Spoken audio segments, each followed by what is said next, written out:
Yeah, it's meant for people. It's meant to be shared. When I was coming to Bhubaneswar, I thought of informing my professional friends and colleagues that I'm here.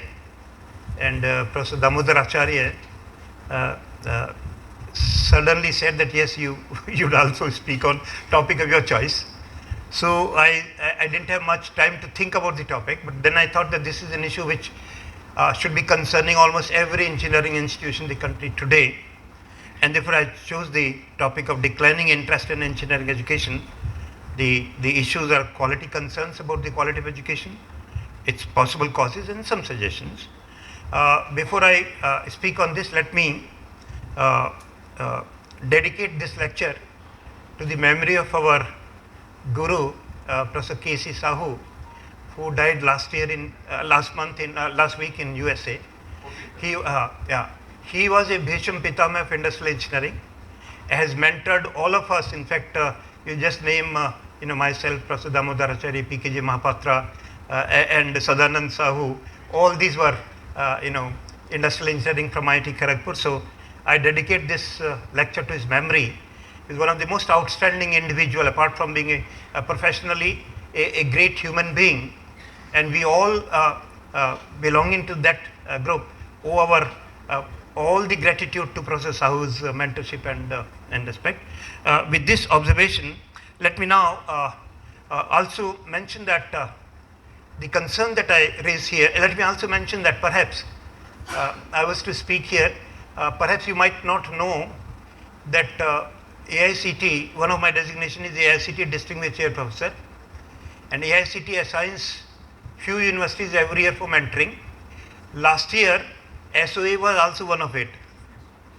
And perhaps Professor Nanda, you were Pro-Vice Chancellor at that time, you were the contact person. But somehow it could not materialize, and I'm happy that I'm at least here. And I may also mention that last time I met Professor K.C. Sahu was in SOA. He had come on a year's visiting assignment from US. And I had attended the Vice Chancellor's conference. At that time I was the Vice Chancellor of ITM University in KIIT. And then I took time to meet our great friends, Professor Damodar Acharya. R.P. Mohanty was the Vice Chancellor at that time, and Professor Sahu. So it's very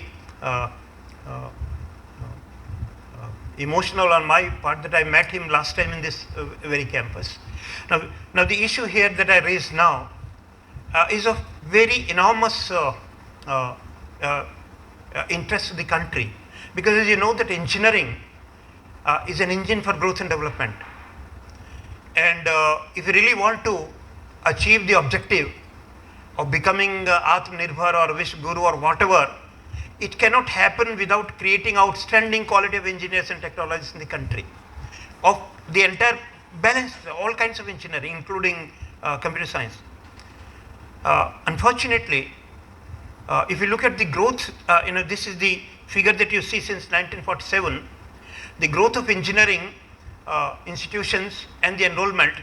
You can see from the graph itself, it's an exponential curve. And in system dynamics, it's a known fact that any exponential growth is not sustainable. And therefore, from here itself, one would imagine that perhaps the rate at which, I'll discuss with you, perhaps it is. Now, let me also make a disclaimer in the red here, that whatever I say are purely my personal views and are not aimed at any specific institution. They are general concerns in the country. And as you know, in India, as once American Ambassador Galbraith said, that the typical thing about India is that whatever you say about India, the opposite is also true. So there are institutions of great quality concern, and therefore whatever I say is in general and not specifically intended for a particular institution. Now, one of the major problems that has come into being is huge amount of imbalances that have taken place in technical education system. And as you know that in any system, imbalance is a sign of disease. And when you say in pure Ayurvedic system, if there is an imbalance of kapha, pitta and vayu, you become sick. Now therefore imbalance in any system, including organizational system, is not a sign of a healthy system.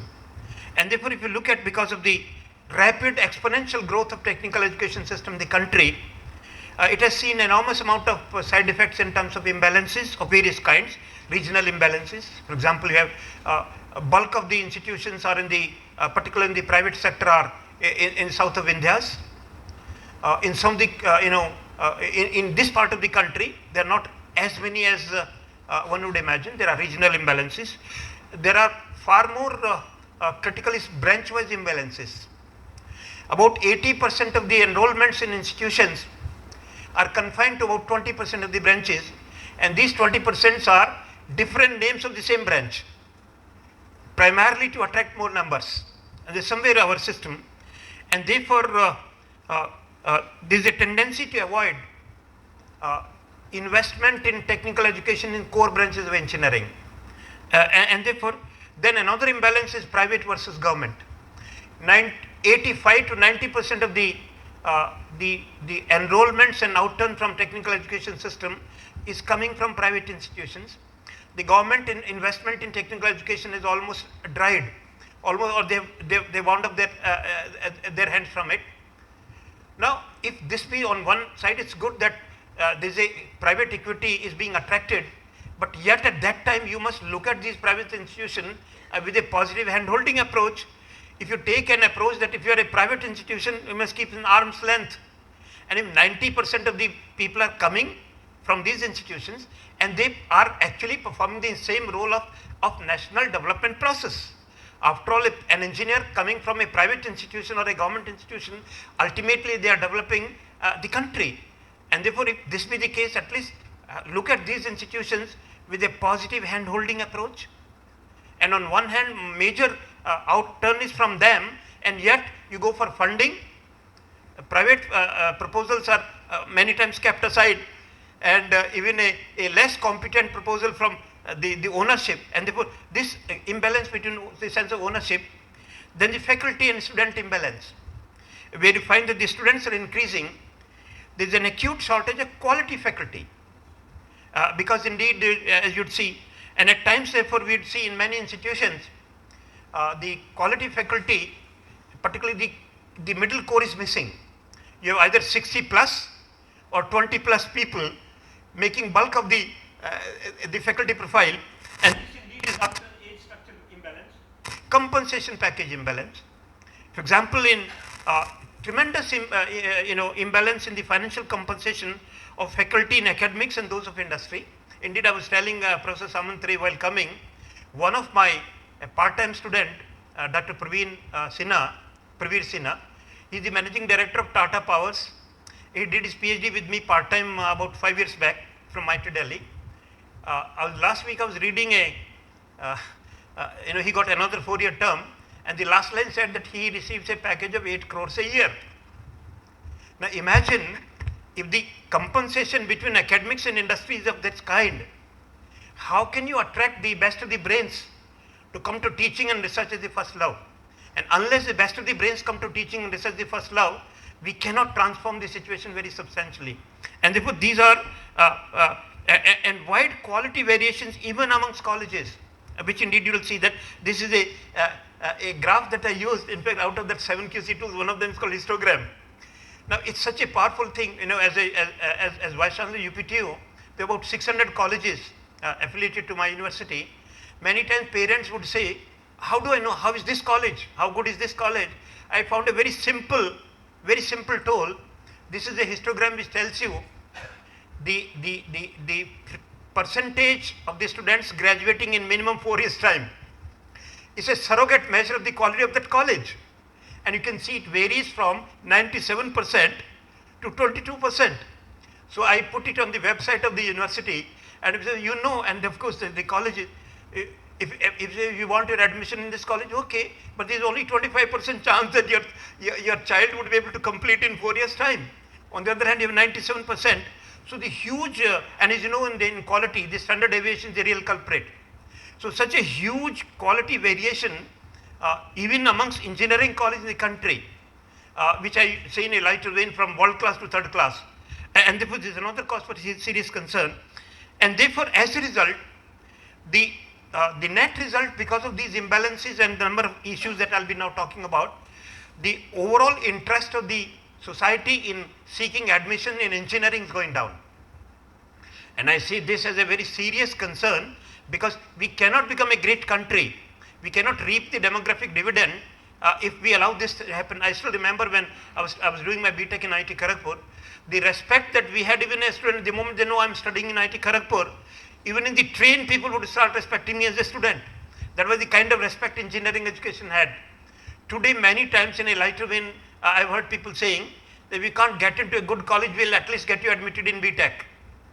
Now such a concern about the deteriorating quality concern and therefore as a result, let's look at some of the possible causes of because unless you know the causes, you cannot find solutions to it. And therefore as a result, this unplanned growth of engineering education, I said engineering education has grown according to what I call a hype cycle. As you know, you'll see it very quickly. I called it in boomerang effect in some of my publications. Even in engineering discipline, computer science and all its variants are the only branches in which demand exists, and core branches like mechanical, civil, electrical are getting closed. Now I cannot imagine without core engineering, can computer construct the road, can make a flyover, can it fill up the bellies of hungry people? You need core engineering and this enabling technology. So why can't we find a solution? I mean, in fact, I'll give a solution where both can flourish, and therefore it's possible, and therefore there's a near absence of proactive support by industry. In fact, the industry and academia, they talked at each other rather than talking to each other, and as a result, engineering institutions have no solid basis of planning their intake in different branches, because on what basis do I know that there will be so many engineers required in mechanical, civil, electrical or telecom, because the real users of our product as a student are not interested in telling us what kind of thing. The lack of informed decision making in choice of branches. But enabling computer science and IT is an enabling technology. It has a role to play, but it can't be replacement technology of replacing core branches. So therefore we need to perhaps as a part of the solution create a situation, embed both of them. So IT and computer science embedded into core technologies indeed is an answer where both of them would flourish and become a win-win proposition. Indeed, even the canvas of IT would be increasing manifold, because it will be an integral part of teaching learning process in all core engineering branches. And of course, peer pressure and crowd mentality of seeking admission only on a particular basis. Overhyped perception about this is something which indeed has been overhyped. I personally feel that it need not have been hyped, and this could be perhaps one of the reasons. This scare engineering education got created by this. For quite some time we kept on hearing that the employability of engineering graduates is only 15 to 20%. There was one NESCOM report and many. Now, once you create this, there are only 15 to 20% people of engineering graduates are employable. To me, this is it's not a correct statement, because employability depends upon in what kind of subject, in what area. Employability for marketing is very different from employability in R&D and for employability in teaching learning process. And you can't have only binary, either employable or not employable. And therefore this hype about the low employability of engineering graduates in India perhaps created a scare amongst the society and parents, who perhaps diverted their attention to non-engineering areas, and indifference or lack of concern amongst stakeholders. Over-regulated and under-nurtured regulatory framework. I hope that NEP 2020 has proposed a light but tight philosophy and a singular regulator and HECI, but it's yet to come up. However, quality needs to be nurtured rather than regulated. This philosophy of regulation, quality is something which is desirable. You don't need to control it, you control negative things. Quality needs to be nurtured proactively by all stakeholders, by positively coming across as a team. Then misplaced priorities amongst enablers of quality education, perhaps, and this you will see from a sample study that I had, we had done. I was sharing with Professor Samantra on the way. Much of the investment in institutions have been investment in physical infrastructure. In buildings, many colleges have 5-star hotel-like building infrastructure, because buildings are taken as an asset and faculty is taken as a liability, which to my mind is a totally misplaced emphasis, and therefore this misplaced priority amongst enablers of quality education, where physical infrastructure quality being the major focus of our intellectual resources such as faculty quality. Then myopic viewpoint of managing institutions, which is reflected in short term, we are compromising with quality to sustain the college. Even if the quality is very poor, they say we have to run the college because our money comes from them. Therefore, this kind of a focus of very myopic perception of sustaining, also colleges also have to run. So you can't blame them because the government funding is almost not there. Then funding problems, the government support to even good private institution is not very liberally given. As I mentioned in the beginning, 80% of funding perhaps goes to 20% institutions in the country, whereas 80% output comes from these 20% institutions. And therefore, as a result, you will find that research is, and of course, research is not a focus in private institutions, because from tuition fee, how much money can you spend in research? And in all our rankings and NIRF and NAC and all that, research is considered as an important component of ranking. And therefore, as a result, now here is a study which reflects that misplaced priority amongst the enablers we had identified. It's based on a sample study, and therefore, based on sample study, it suffers from the twin errors, type 1 error or type 2 error, because statistical inference is, but then what it says, perhaps, I am not going by the numbers, out of 9 enablers of quality education in engineering education, the topmost quality is quality of faculty, biggest single factor, quality of faculty.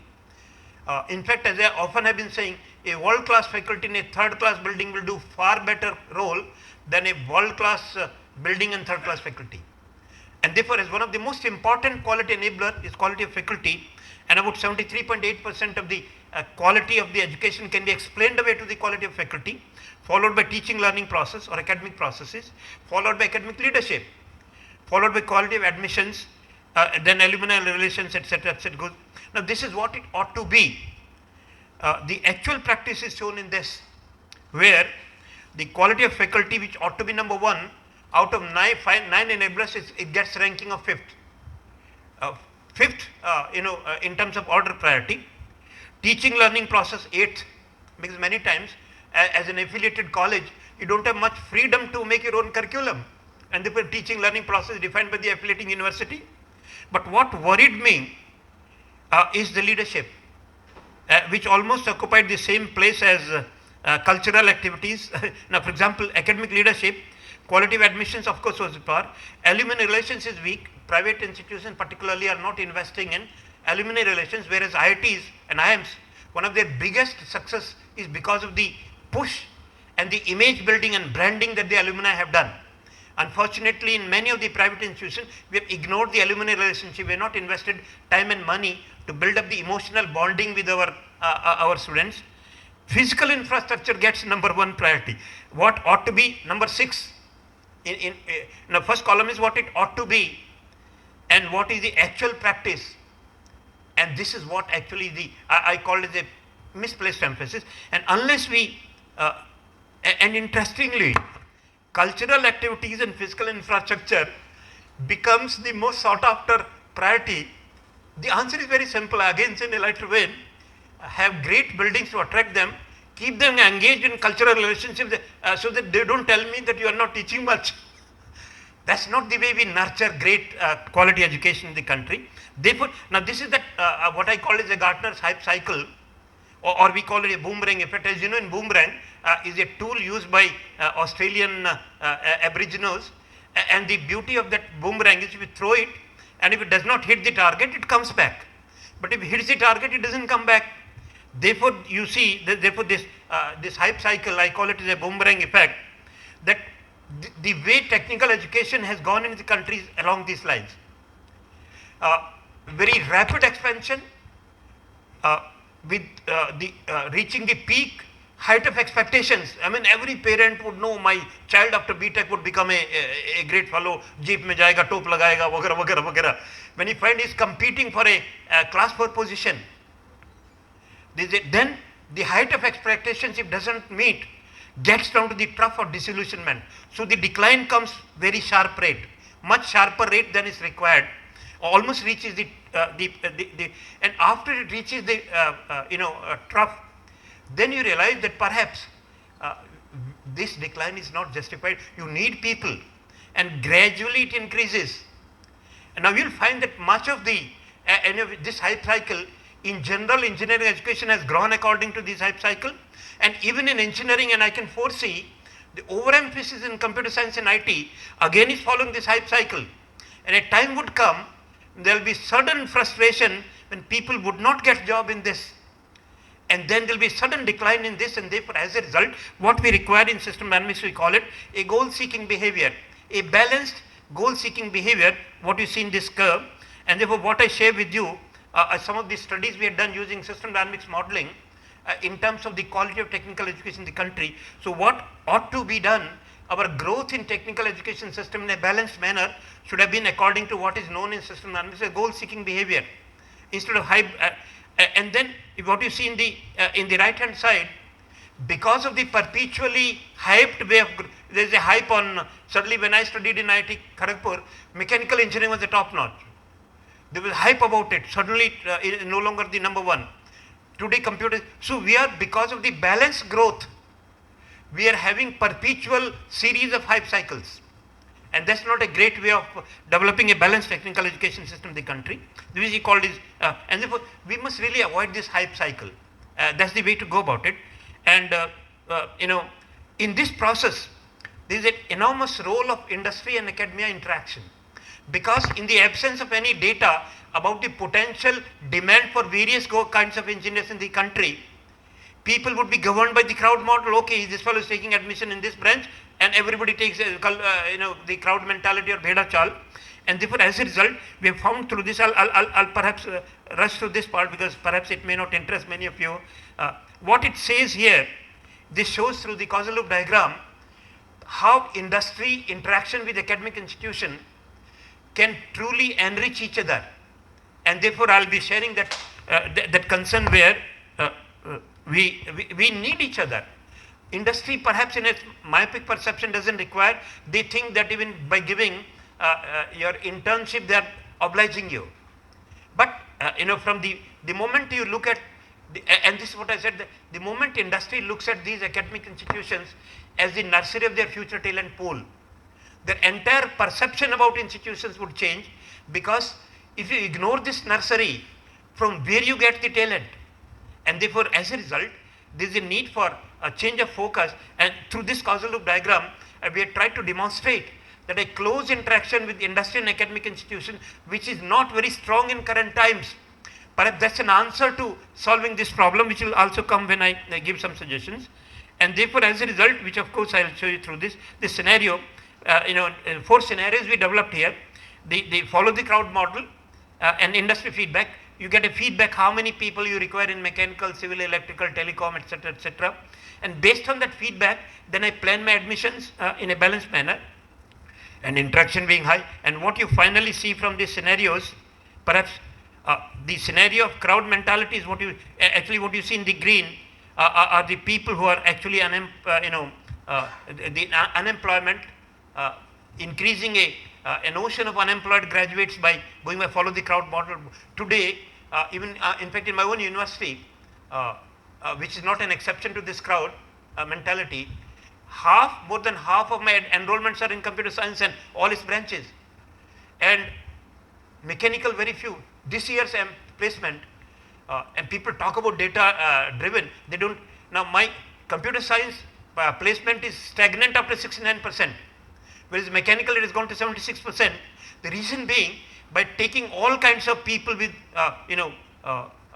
without quality, people who, because ultimately no industry would hire a person who is not employable if they have to remain in business. And therefore indirectly what it finally means, that the scenario 4 here, that if industry and academic institutions come to each other in a genuine interest, because they know that they depend on each other, and particularly the stakes involved by the industry are far more than academic institution, because the students are with us for 4 years, but their entire future competitiveness of the industry depends upon the talent that they nurture. So it's time that they proactively do the hand holding.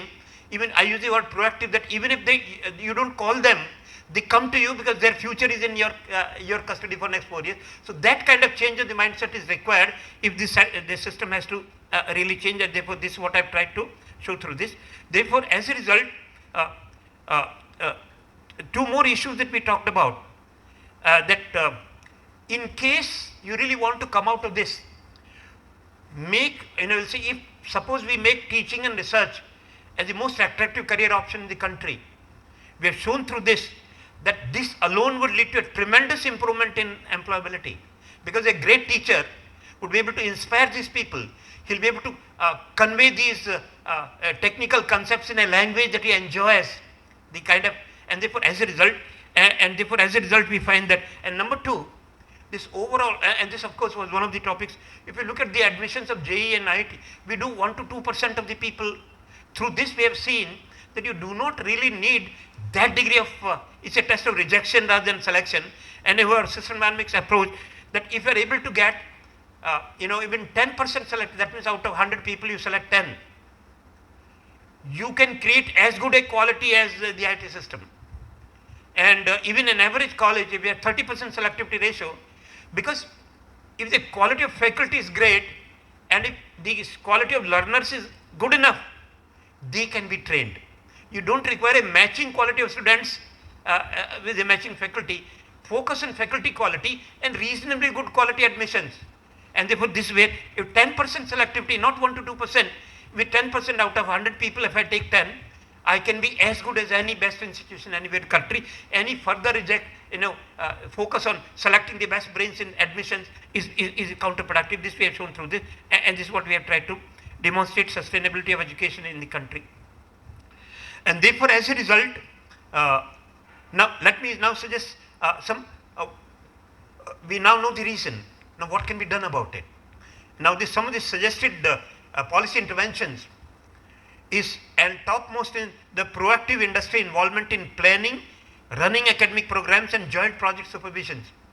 If we know, for example, the industry proactively comes, even does project, all the BTech projects, MTech projects are in industry. That used to happen when I was doing my MTech, all our industrial projects used to be in actual industrial setting.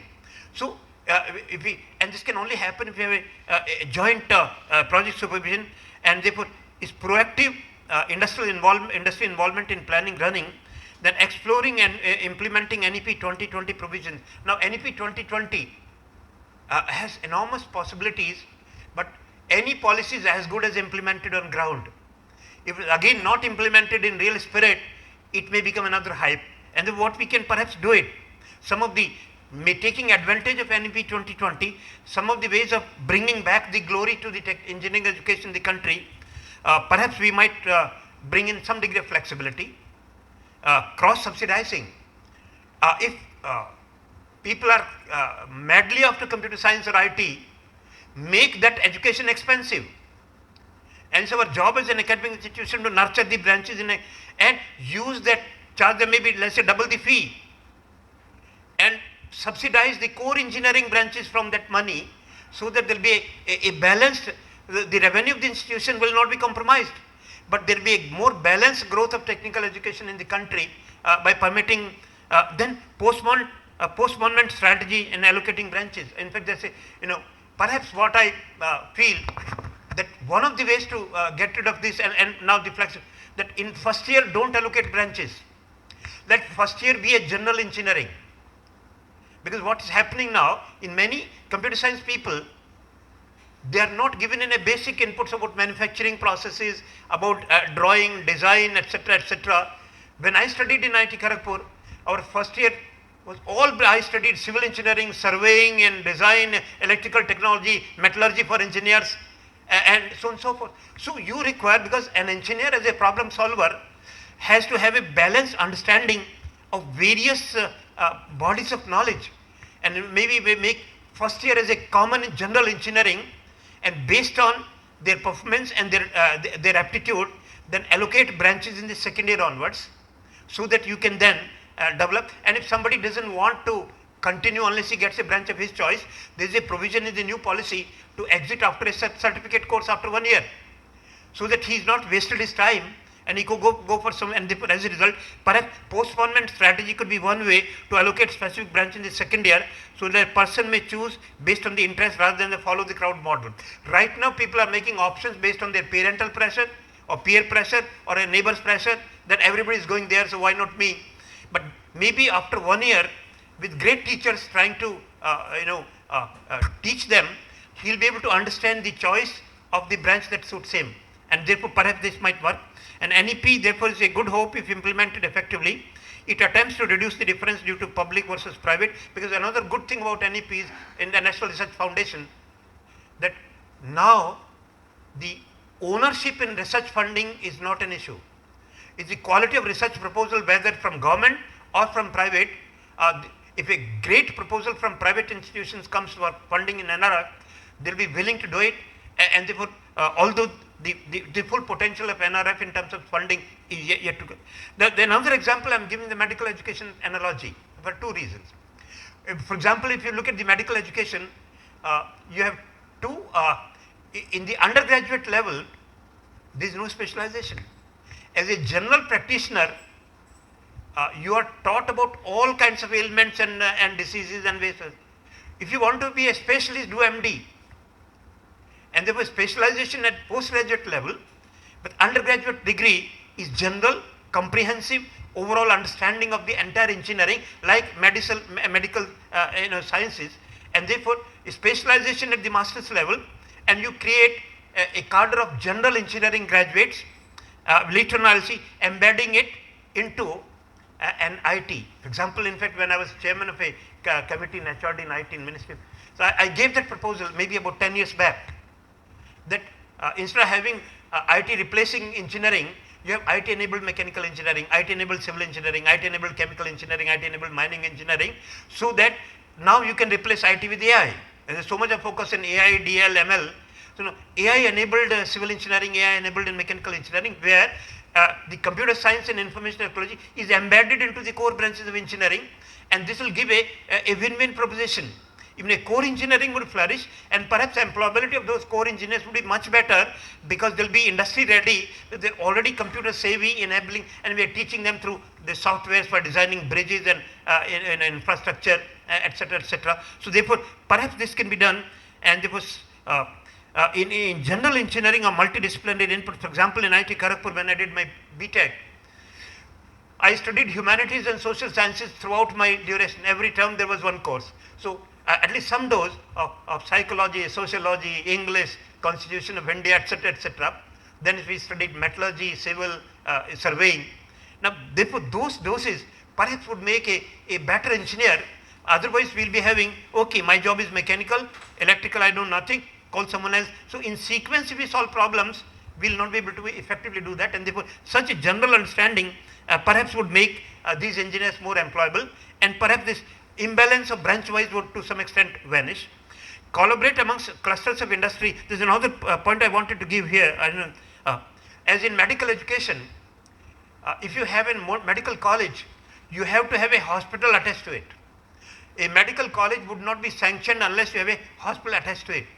Why can't I borrow this analogy that if you have an engineering college, let there be an industry or a cluster of industries in SMEs, we attach, we'll say, you are our practice field, so that faculty and students can interchangeably visit each other and solve real life problems.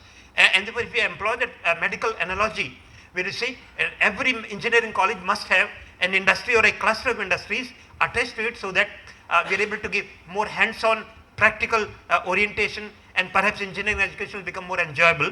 That's something that we perhaps could do. Collaborate amongst, then adopt a college concept in industry adopts a college. And this happens. In fact, when I was vice chancellor of UPTU, I to some extent, NESCOM, Dr. Kiran Karnik was the NESCOM chairman, and I was making such a presentation. For last 10-15 years, I've been passionately talking on these issues, but some people listen to me, some people, and okay, my job is only to say it. He adopted about 40 colleges of UPTU, persuaded NESCOM. Now NESCOM and CII, FICCI, these are big clusters and conglomerations of industry. If these people help in adopting institutions and the industry coming together, facilitating, perhaps this interaction can become very meaningful. Then invest in attracting, retaining, motivating the best available faculty, and provide an inspiring work culture to make up for the salary difference. Now obviously no academic institution can match the salary of the industry. In fact, not only that, today many colleges take pride in writing that the one of my or 3 of our students got a package of 1.5 crores. I am personally against this kind of publicity, because the same person with a comparable caliber in the class, his batchmate, if he doesn't end up with 30,000 rupees a month, इसी ये इसमें क्या बात है कि इसको 1.5 करोड़ मिल रहा है, indirectly एक आदमी को मिलता है और 99% feeling frustrated about it. Perhaps so what we can do, we can't match the industrial salaries in academic institutions, but what we can match is what I call a psychic income, the respect, the freedom, the feeling of being wanted by the system, and perceived respect that the institution respects the faculty members and gives them autonomy and freedom to explore their choices and conduct research. And this is something which indeed, I call it psychic income, by compensating the lack of salary, because there is a limit up to which one can compensate, particularly if you are from the private sector, and therefore we need to improve the perceived respect and freedom of the faculty in the institution.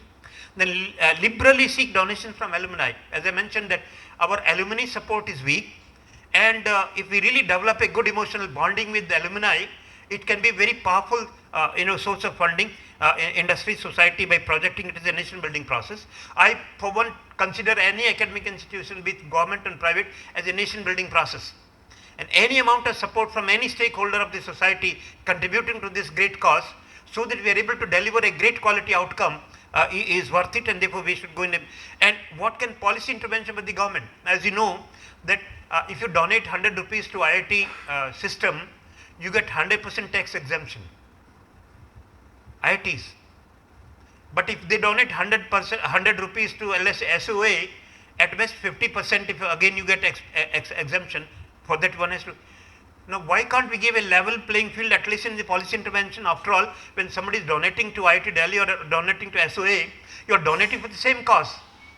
Why can't the donors be given same 100% exemption from income tax, so that this is one way of encouraging philanthropic in the country, at least by policy support and bringing them at par, the way we could do it. And I am sure if that happens, and this happens in US, in fact, as per the US laws, whether you are donating to private institution or a government state, the kind of income tax relief given is across the board same. And I believe that if we make this simple policy intervention, it can make a big impact. Otherwise, what's happening? There's another kind of imbalance. The IIT system is rich, is becoming richer. Everybody likes to donate there only. And as an institution, such a tremendous gap in resources available to the IITs and non-IITs is increasing. You can't create a sustainable quality output, and therefore this is one such perhaps policy intervention which can and should not be an issue, because I am encouraging people to come forward in donating, and therefore then CSR, corporate social responsibility, another big untapped potential of institutions. As you know that every company, profit making company, has to by law give at least 2% of their average profit to an academic institution is an accepted contribution. Perhaps as an institution we have not explored this in a big way, and fortunately there is so much of flexibility available in CSR. If our institutions make friendship with company industries, they perhaps can be a very good resource for funding these institutions, and therefore to my mind it's an undertapped resource, and it affords enormous potential for support from industry, such as professorial fellowships. We send our faculty during summer vacation as professorial fellows, so that they come back with an enriched industrial exposure, or professor of practice or associate professor of practice, people without a PhD from industry coming and becoming professors and associate of professors. This kind of two-way exchange of talent can make a difference. We also need to revisit our ranking models and accreditations, because if you have 30% weightage to research, let's say in NAC and NIF rankings, private institutions suffer on that count, because after all, from a tuition fee, how much funding you can do to research? Either we change the ranking model, we have separate ranking from institutions which are not richly funded for research, or change the focus on research output. Otherwise this would happen. And therefore another point we have to see that how many in global ranking, the number of foreign faculty, the number of foreign students, And as a result, even our IITs are not in the top ranking. The reason being, they have designed those ranking criterion in their own context. To me, the people from all over the country coming to study less in SOA are as if they are all coming from Europe. Every state is as good or bigger than Europe. So if I can take that model, why can't I take the diversity from different states coming to study in a college is as good as a global faculty or global student. So therefore, we just need to change our mind. And to me, if faculty and students are coming from all over the country, to me it's as global as anyway, because country as India is not a country, it's in fact bigger than Europe. In fact, a single state as UP itself is bigger than some of the countries in. So we need to revisit the manner in which we are addressing these rankings, and perhaps also not be over obsessed with ranking. Right now what I am saying, because of the peer pressure, so much of pressure is built into the institution to, and if you look at, for example, in the in NIRF ranking, you stop at 300, and out of let's say 10,000 institutions, if finally you end up in only 300, and out of these 300 perhaps 250 would be constant elements every year after year, where is the incentive for others to improve? Because they know they've already lost the hope, I'll never come in top 300 ever.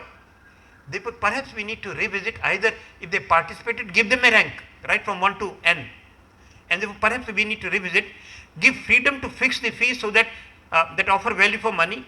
Give total freedom to institutions. If a parent in India can spend 60 lakhs in having an MBA in Wharton School per year, why can't same quality of education be available to a person studying here? So give total freedom for the institutions to fix the fee depending upon the quality that you offer, the investment you make in faculty, but all that you need to insist, make your finances transparent.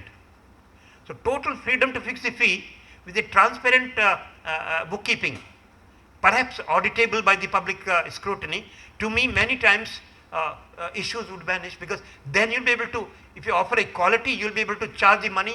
If a person can spend so much money in going to MIT, Wharton and Stanford by spending his own money, why can't he or she can do the same thing in India? Because there's something, and involving, now is another thing which indeed, in order to generate interest in engineering education, because so many hypes have eroded the interest of the students in engineering education, perhaps institutions have to build up a very strong relationship with their +2 level of schools, where you go to those schools, send your best faculty members to interact, give free lectures, invite them for the open house, and during that open house offer them during summer 2 months of paid internship in your college or university, expose them to the labs and facilities so that they will truly appreciate the role of engineering that it can play. And this way perhaps we will be able to impress upon the role, so that the declining interest in engineering can be made up by proactively inviting them, convincing them that without good engineers and technologies the country cannot become great. And therefore, now this is another idea that in fact I borrowed it from the manner it happens in army. This used to happen in IIT Kharagpur when I was studying. In Indian Army, if you are NCC and a C certificate holder in NCC, you will be eligible to get into the Indian Army directly short circuiting the regular process. So why can't we, for example, borrow from this? Each company knows its requirement that you need so many people in civil, mechanical, electrical, mining, metallurgy and so on and so forth. Then give them, these people come, okay, I will require for next 5 years, I require 10 people in engineering, in mechanical engineering or like civil engineering, or 5 people. These people come, choose these people right at the entry level. In a way, indirectly what they adopted these students, and then tell them this person, give them the kind of, tell them, advise them what courses they should take, so that relevant to them, guide them in the research, involve them in internship in every year to visit their company, and after graduating they are hired by them. So in a way what you are doing, that every company adopts maybe 1 person, 2 person, 10 persons, depending upon your requirement. If you adopt these colleges, these students in that college on day 1, in the branch of your relevance, and nurture them, and these people become eventually your employees, and during 4 years you are proactively telling them, developing, because they know this person is going to be my future talent. And perhaps this mechanism is one way which is an out-of-box thinking, which perhaps can to some extent reduce this, this imbalance, and therefore as a result, it's like, company comes and plants a sapling and waters and manure, and eventually becomes a tree. So these people, adopt a child in first year and do all the nurturing, and becomes a great, talent when he becomes employable. This perhaps to some extent might reduce the imbalances that I talked about branch-wise and might work. Then differential fee structure I've already talked about, in terms of then student-teacher duality. This is a concept which many times, and I'm sure you must be, see, many times we judge a teacher by the student feedback he receives.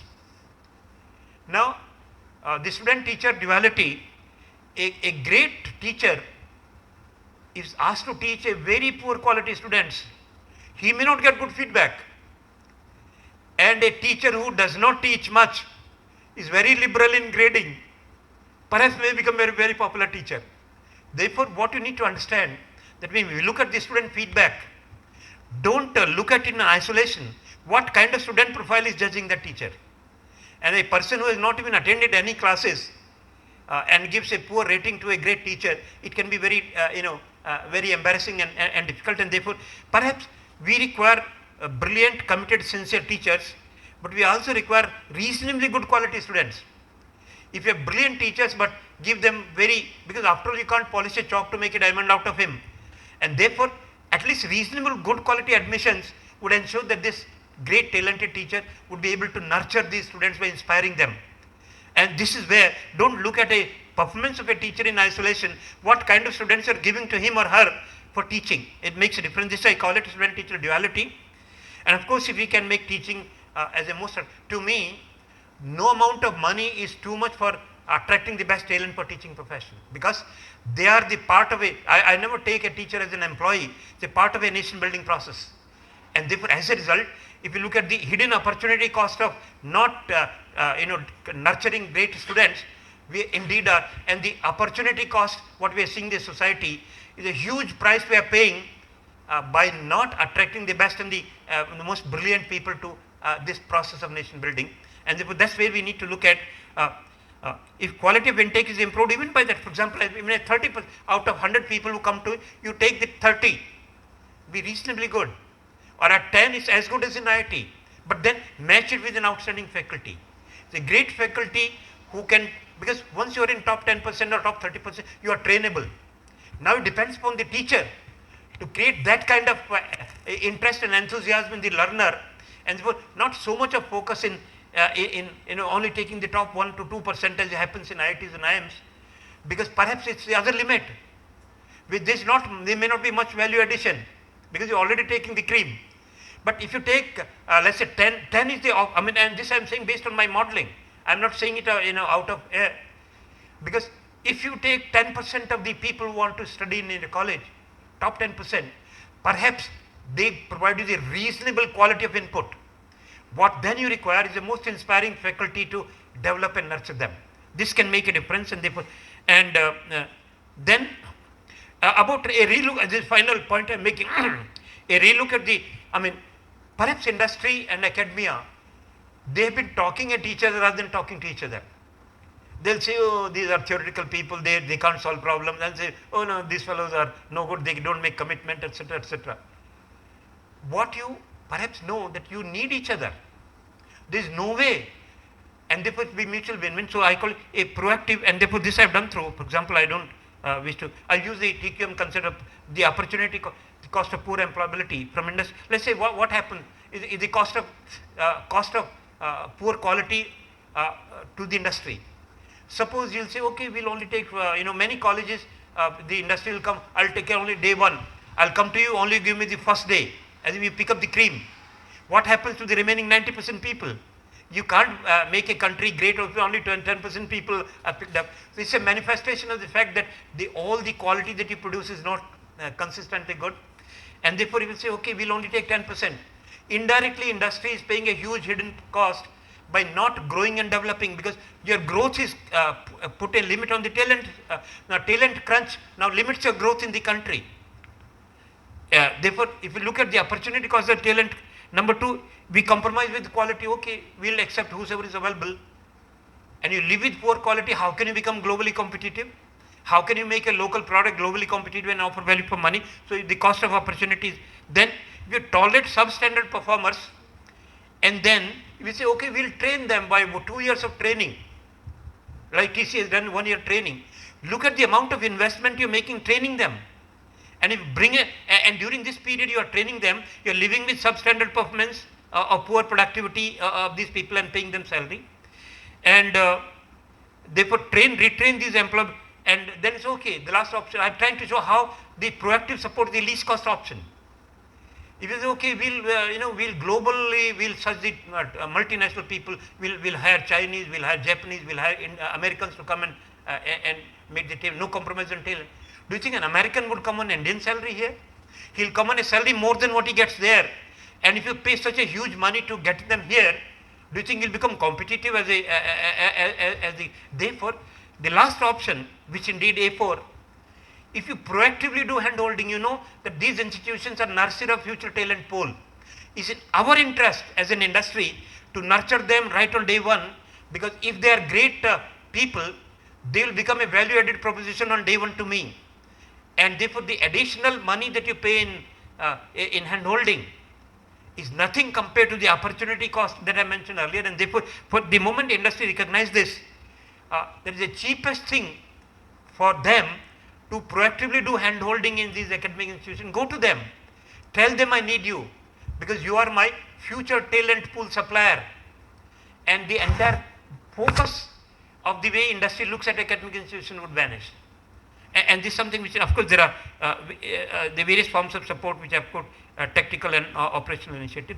Therefore, this is something which I thought that I'll just share with you some of the issues concerning. But to me, the issue involved is very critical. As country, we cannot remain indifferent to it, because if this indifference on engineering education is allowed to happen, in the long run, we would suffer very badly, because without good quality engineers and technologists, we cannot become a great nation. We cannot become Atmanirbhar, we cannot have manufacturing excellence, and etc. etc. And therefore, we require engineering and education. We require quality engineering education in a balanced manner. You require others too, but the declining interest in engineering, the best brains now opting for engineering, is not a great sign, and I think we should do something. With this, when Professor Acharya asked me to choose any topic of your interest, suddenly it occurred to me that perhaps it might make more sense in sensitizing the society towards this, and I thought of saying this. Once again, I say that these are my personal views, not aimed at any particular institution, and I say this as a homage to the memory of my great guru, Professor K.C. Sahu. Thank you very much.